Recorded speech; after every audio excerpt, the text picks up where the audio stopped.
Hi guys, we're back with another baking video. Baking is something I like to do when I'm in the mood to do it, and this time around I'm trying something completely new. Having picked up some cheap bananas today, I was thinking maybe make a banana loaf, which is one of my favourite things. It's great for snacking on, just as it is. You can toast it, you can do all kinds of things with it. It's pretty awesome, and you even eat it with custard and stuff. It's great.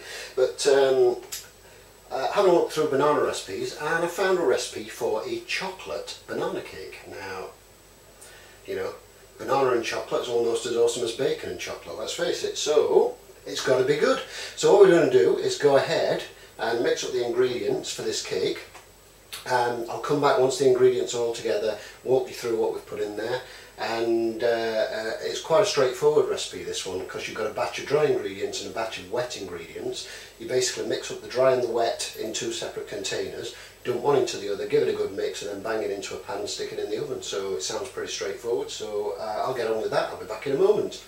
So I'm just going to run you through a list of the ingredients. Now, I was looking through the recipe, and this particular recipe must make an enormous cake. So basically what I've done is I've halved everything, because the original recipe apparently makes a cake that will serve 16, which I think is a little bit of overkill, so for my needs anyway. So I've basically halved everything.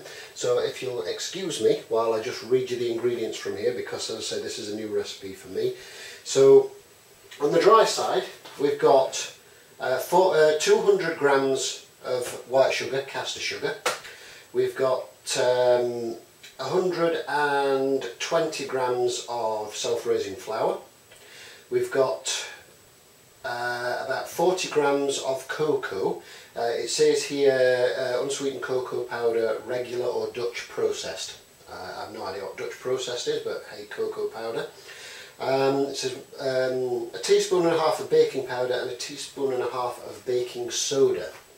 Now, baking soda in the UK here is what we call bicarbonate of soda. I don't have any of that, but I have baking powder, so basically I put a teaspoon and a half of that in, which is the equivalent of 2 halves of each, which should do the trick.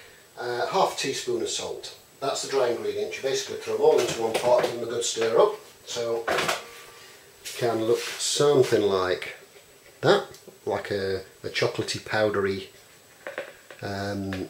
delightful smelling mixture. And then we go on to the wet ingredients. We put all that in a bowl, mix it all, then we dump the dry ingredients into it, give it all a big mix up, which makes a nice sloppy mixture, and then we just dump the whole lot into a cake tin. For this I'm using a loaf tin, which I will oil, because this recipe is using oil in the wet ingredients. I will just use a bit of vegetable oil to coat the inside of the tin rather than using butter as I normally would.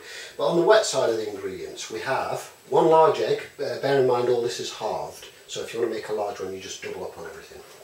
1 large egg and 1 large mashed banana. All I've done with this is quite literally you put it on a plate and have at it with a fork, which is kind of cool. It's brought back some memories of when I was younger. One of the highlights of the week was going to see my granddad, and we would have banana sandwiches, and we'd all go in the kitchen and mash up bananas like this to spread on our sandwiches. So it's kind of a nice little trip down memory lane there. That's cool. Then we've got half a cup of warm water, which is sitting there currently. A quarter of a cup of milk, a quarter of a cup of oil. It lists here corn oil, safflower or canola or vegetable, so basically take your pick. Ordinarily if I use oil in a recipe I'll generally use olive oil, but olive oil does have a little bit of a flavour, so it depends on the recipe as to whether I use it. In this recipe I'm using vegetable oil. And 3/4 teaspoon of vanilla extract for flavouring. So we put that lot into the bowl, give this all a good mix up once I've put the hot water in. I will then dump the dry ingredients into it and give it all mixed together, and I'll show you the whole mixture prior to it being poured into the tin. This then goes into an oven, middle shelf of an oven at 180 degrees C, which equates to, what does that come to now? 350 Fahrenheit apparently. So if you've got Fahrenheit, it's 350, 180 degrees C. and it cooks, it says 35 to 40 minutes. Now that's obviously for the big cake, with the dolled up recipe. What I will do is check this after say 25, and you check it in the normal method using a toothpick or a skewer or something similar. Insert it into the middle. When it comes out clean, it's cooked. So so that's cool, so I'll crack on with that and I'll show you the mixture in a moment. Okay, and we're back with a quick preview of the mix. As I say, it's going to go into a standard loaf tin. The reason being, I normally use a round tin, but the tin that I use is a spring-form tin. Now those who use them will know that's a separate base with a spring clip side. Which is great for getting your standard cakes out. The problem with a runny mixture is it can sometimes seep through the base, which can be a bit of a pain in the backside. So as I don't have a deep solid round tin, I will be using a loaf tin instead. So the mixture is here, quite bubbly. I'm going to give it a quick blast with the hand whisk, this one here, and as you can see, hopefully from that, it looks like a very sloppy chocolate sponge mix, essentially. So so yeah, I mean, I don't see any problems with that. That should rise nicely and be very similar to a chocolate sponge cake when it comes out of the oven, hopefully, if everything goes to plan. So I'm going to give it a quick blast, dump it into the tin, and we'll stick it in the oven and see what happens.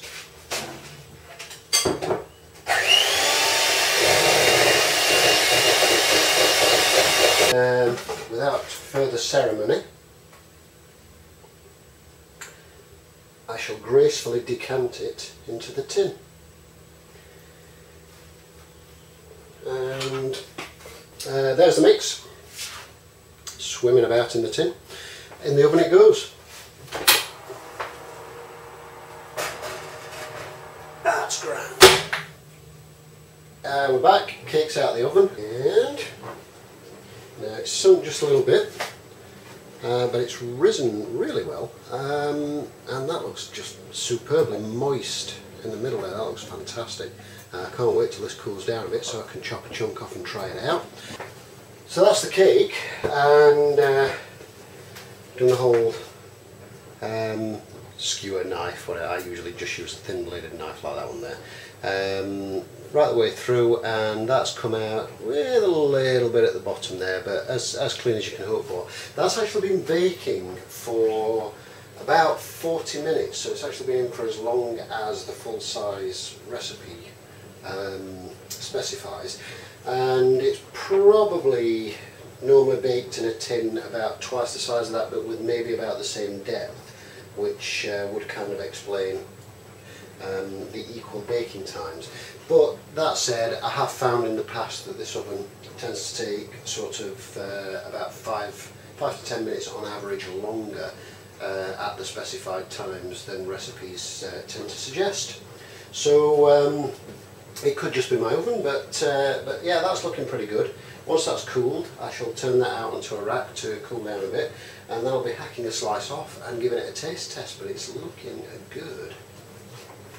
I left that to cool for a little while. Could have done with leaving it just a little bit longer before I turned it out, to be honest, because it was kind of crumbling in my hands as I was turning it out. But check that out. And believe me, that smells fantastic. And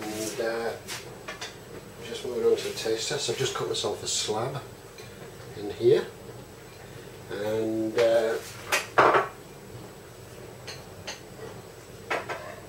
quick try of that. Oh, the top's really crunchy, nice crust on that, that's great. That's really moist, that's delicious. Yeah, that's one that's definitely going in the recipe book, that's a keeper. Lovely recipe, that's nice.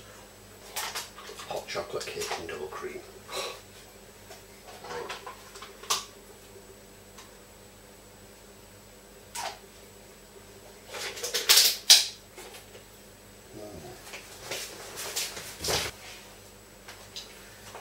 Look at that.